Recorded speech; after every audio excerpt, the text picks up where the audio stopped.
Police যখন আমার এলাকার ওসি সাহেব যখন জানলেন কোনো একটা মারফতে আমার একটা লাইফ রিস্ক আছে, তো ওসি সাহেব আমারে উনার ফোন দিয়ে ওই অজ্ঞাতনামা ব্যক্তির সাথে ফোনে ধরাই দিলেন। আমি কথা বললাম, কথা বলার পর যে জিনিসটা ওরা জানাইলো আমাদেরকে, ওই অজ্ঞাতনামা ব্যক্তি সে নিজেকে আইডেন্টিফাই করতে চায় না, সে তার অ্যাড্রেস বলতে চায় না। সে বলে যে আমি নিজেও ওই কিলার গ্রুপের মেম্বার ছিলাম, যখন আপনার নামটা আসছে আপনাকে হত্যা করতে। এবার ব্যারিস্টার সুমনকে মারার জন্য কিলার বাড়া করছেন দুর্নীতিবাজরা। বিশেষ করে দুর্নীতিবাজদের বিরুদ্ধে যেভাবে ব্যারিস্টার সুমন রুখে দাঁড়িয়েছেন ইদানিং, সেজন্য প্রত্যেকটা দুর্নীতিবাজ মিলে আসলে ব্যারিস্টার সুমনের বিরুদ্ধে চলে গেছে। এজন্য এক থানার ইনচার্জকে অজ্ঞাতনামারা কিলার বাহিনীরা সরাসরি ফোন দিয়ে ব্যারিস্টার সুমনকে মারার বিবরণ জানালেন। তা আমরা এখনই সেই ভিডিওটা দেখবো, সরাসরি আমরা ব্যারিস্টার সুমনের মুখ থেকে শুনবো। কেননা ব্যারিস্টার সুমনকে স্বয়ং সেই ইনচার্জ ডেকে ওই অজ্ঞাতনামার ফোনে ফোন দিয়ে অজ্ঞাতনামা সরাসরি, বিশেষ করে কিলার বাহিনীর একটা লোক সরাসরি ব্যারিস্টার সুমনের সাথে কথা বলেছেন।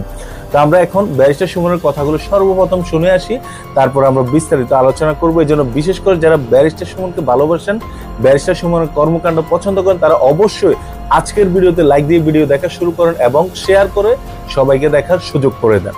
জীবনের নিরাপত্তা চেয়ে শেরেবাংলানগর থানায় একটি জিডি করি। জিডির বিষয়টি হচ্ছে গিয়ে যে গত বৃহস্পতিবার সংসদে থাকাকালীন সময়ে আমার এলাকার যিনি অফিসার ইনচার্জ, উনি আমারে ফোন দিয়ে জানালেন যে স্যার আপনি একটু বাড়ি আসলে আপনার সাথে আমার একটু বসতে হবে, গুরুত্বপূর্ণ কথা আছে। তো শুক্রবারে আমি বাড়ি যাওয়ার পর উনি দুপুরবেলা আমাকে বসে আমাকে বললেন, আমাকে একটা মেসেজ দেখালেন যে উনাকে একটা লোক 2-3 দিন ফোন করার পর উনি যখন আমলে নিচ্ছিলেন না, তখন উনারে একটা মেসেজ দেয় যে ওই লোকটা, অজ্ঞাতনামা লোকটা আমার সাথে দেখা করতে চায়, কথা বলতে চায়, দেখা করতে চায় না, কথা বলতে চায়। তো ওসি সাহেব আমলে নেননি। পরে যখন মেসেজটা দেখছেন, যে মেসেজের মধ্যে আছে, দেখা যাচ্ছে যে একটা কন্ট্রাক্ট কিলার গ্রুপ যারা হায়ার করা হয়েছে তারা নাকি অ্যাক্টিভ, তার বক্তব্য অনুযায়ী। তো ওসি সাহেব আমারে উনার ফোন দিয়ে ওই অজ্ঞাতনামা ব্যক্তির সাথে ফোনে ধরাই দিলেন। আমি কথা বললাম, কথা বলার পর যে জিনিসটা ওরা জানাইলো আমাদেরকে, ওই অজ্ঞাতনামা ব্যক্তি সে নিজেকে আইডেন্টিফাই করতে চায় না, সে তার অ্যাড্রেস বলতে চায় না। সে বলে যে আমি নিজেও ওই কিলার গ্রুপের মেম্বার ছিলাম, যখন আপনার নামটা আসছে আপনাকে হত্যা করতে হবে, তখন আমি বলছি যে না, আমি এটা পারবো না। কারণ উনি ওই লোকটা সিলেটি, সে আমার কাজকর্ম সম্পর্কে জানে, এই জন্য সে কোনোভাবে রাজি হয় নাই। তখন সে বলছে যে আমার বিষয়টা হচ্ছে গিয়ে, তার বক্তব্য অনুযায়ী আমার বিষয়টা হচ্ছে গিয়ে, আমি আপনাকে একটা ওয়ার্নিং দিচ্ছি, আপনি এই 2-3 দিন আপাতত ঘরের বাইরেই যাবেন না। তো এইটা শোনার পর আমি নর্মালি এর আগে অনেকবার আমি মৌখিকভাবে বা আমার পিএসের মাধ্যমে বিভিন্নভাবে আমি থ্রেট পাইছি, এগুলো আমি আমলে নেই না, কারণ এগুলা সামনে বললে একটা প্যানিক তৈরি হইতে পারে, এই জন্য আমি কখনোই সামনে নিয়ে আসি নাই। এইবার যখন আমার এলাকার ওসি সাহেবের মাধ্যমে আসছে, তখন আমার কাছে মনে হয়েছে যে মানুষ যখন কখনো কোনো ওসিরে নর্মালি তো কেউ ফোনই দেয় না, তার উপর যখন সে এইরকম একটা মেসেজ দিছে, তখন আমার মনে হয়েছে, আমার এখন মনে হয়েছে যে সিরিয়াসলি একটা পটেনশিয়াল থ্রেট, আমার এটা অবশ্যই আমলে নিতে হবে। তো এই জন্য আমি ওই দিন পরের দিন সকালেই আমি ঢাকা চলে আসি, সংসদ ভবনে চলে আসি। এসে আমি এর ভিতরে আমি পুলিশের ঊর্ধ্বতন কর্মকর্তা যারা আছেন তাদের সাথেও আমি কথা বলি। তো এরপরে আমি জিডিটা আমি গতকালকে করছি।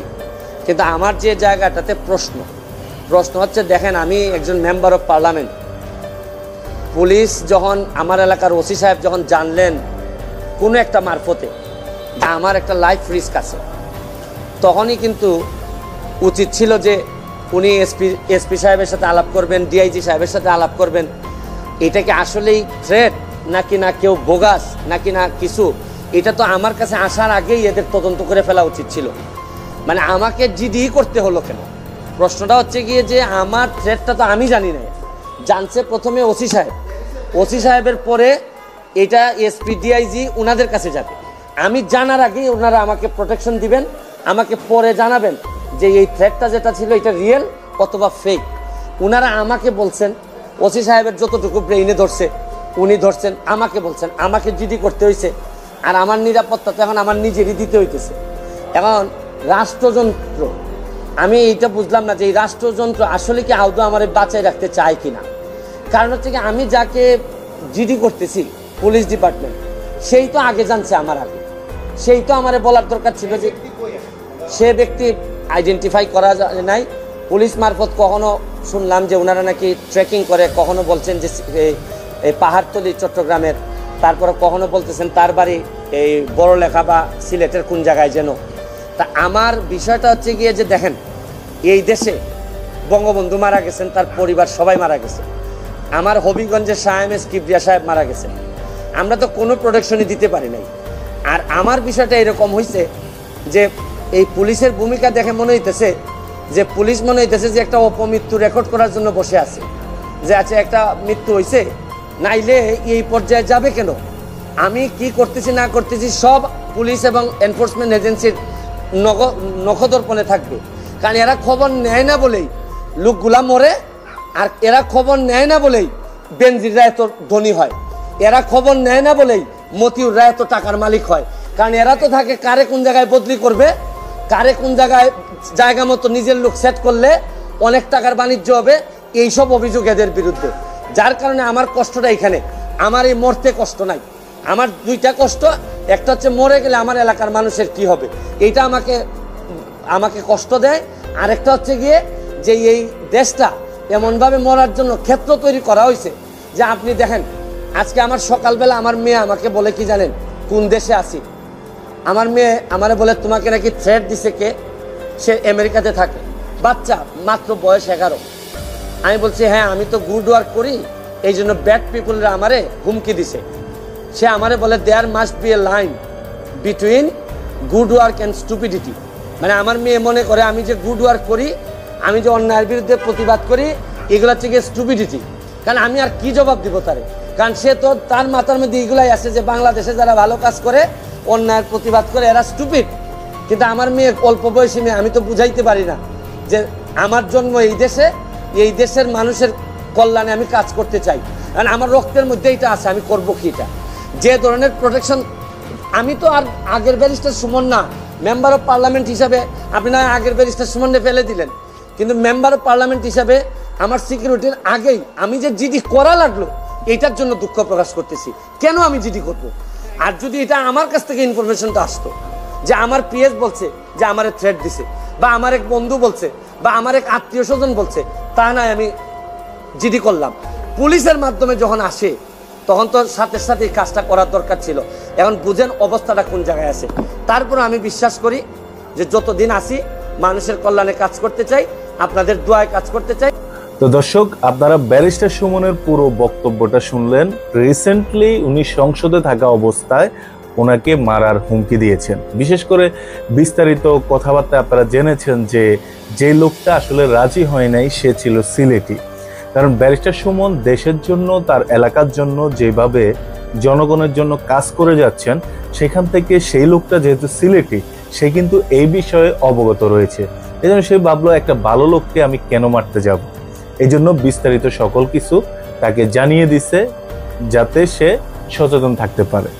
তো এই দেশে ভালো মানুষের বাদ নেই, এটা আবারও প্রমাণিত হলো, যেহেতু রিসেন্টলি সাধারণ মানুষের পক্ষে দাঁড়িয়ে ব্যারিস্টার সুমন প্রত্যেকটা অপরাধের প্রতিবাদ করতেছেন, প্রত্যেকটা দুর্নীতির বিরুদ্ধে দাঁড়িয়ে গেছেন। এখন অনেকে তাকে আর সহ্য করতে পারতেছে না, অলরেডি তাকে মারার পায়তারা চলতেছে, মারার জন্য কিলার গ্রুপ বাড়া করা হয়েছে। তো এটা আপনারা পরিষ্কার ব্যারিস্টার সুমনের মুখ থেকে শুনলেন। এই জন্য আসলে এটা মানে এরকম কেন এই দেশে, এই যে একটা মানুষ যখন দেশের জন্য দশের জন্য কাজ করতে যাবে তখন তাকে মরে যেতে হবে। যেরকম দেশের জন্য কাজ করেছেন আমাদের জাতির পিতা বঙ্গবন্ধু, আমাদের জাতীয় চার নেতা, বা আরো অন্যান্য তো হাজার হাজার লক্ষ লক্ষ মানুষ রয়েছে, বিশেষ করে যারা একটু ভালোভাবে প্রকাশ্যে মিডিয়া পেশ করে কাজ করতে যায়, এদেরকে মারার পায়তারা লেগে যায়। এটা আসলে কেন আমি এই জিনিসটি বুঝতেছি না, ভালো মানুষকে কেন মানুষ মূল্যায়ন করতে চান না। যাই হোক, আমি চাই যারা আসলে অজ্ঞাতনামা, যারা বিশেষ করে ব্যারিস্টার সুমনকে হুমকি ধমকি দিচ্ছে মারার জন্য, তাদেরকে আইনের আওতায় আনা হোক এবং তাদেরকে দৃষ্টান্তমূলক এমন শাস্তি দেওয়া হোক যাতে করে দেশের ভালো যারা করতে যায় এদের বিরুদ্ধে কথা বলার আগে অজ্ঞাতনামারা, সন্ত্রাসীরা বিশেষ করে 1000 বার ভাবে। তো দর্শক, এই ছিল আজকের ভিডিও। আপনাদের মতামত কি সেটা অবশ্যই কমেন্ট বক্সে জানাবেন। তো তো সবাই ভালো থাকবেন, সুস্থ থাকবেন, টাটা।